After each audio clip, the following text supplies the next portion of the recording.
Ek groet u hartlik. Niemand sal voor jou stand hou nie, het die Here gesê vir Josua in Josua 1 vers 5.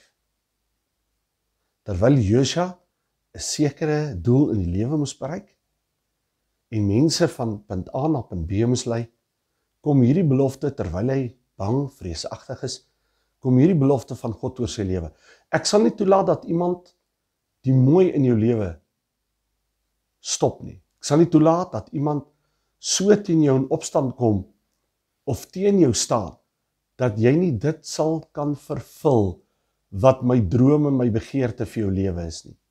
Daar kan niks wees wat my droom en die ideaal wat ek vir jou kweek in my hart, kan keer vir jou om dit te bereik nie. Daar's niks in die lewe, in ander woorde, wat God se krag en werking en teenwoordigheid kan stop in jou hart, of in jou lewe nie. Omdat jy syne is, hy, sal niemand voor jou stand hou nie, en jy moet sterk en volmoed wees, vers 9, want ek die Here jou God, is altyd met jou.